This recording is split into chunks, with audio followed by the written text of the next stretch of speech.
Bu Monzani biz 10 oy oldin polirovka keramikalarni qilib bergan edik. Ishimiz yoqqani uchun yana qayta tashab ketdim mashinasini. Ya'ni yana polirovka keramikaga xudo xolasa yana chiroyli qilib sifatli qilib bitkizib beramiz. Ishimiz yoqqan shunda davolniy bo'lib chiqib ketgan. Chunki mashina o'ta ideal darajada chiqqan mashina. 10 oy ichida mashina unaqa yomon bo'lib ketmagan. Lekin ozgina shunaqa galogram bo'lib qolgan mashina. Chunki mo'ykalar yaxshi yuvilmagan sababli har xil mo'ykalarga yuribdi.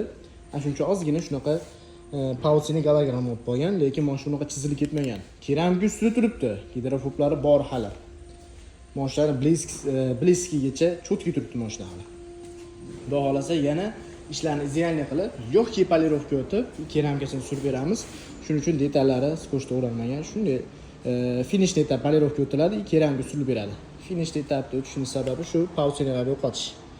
Mana ozgina pausinalari bor. Shu mashinani 10 oy oldin polirovka qilib berganmiz desa ishonasizlarmi akalar? Qaranglar, idealniy turishini mashinani hali ham xizmatlar bo'yicha detailing zona Andijonga olib kelaverasizlar. Shunaqa qilib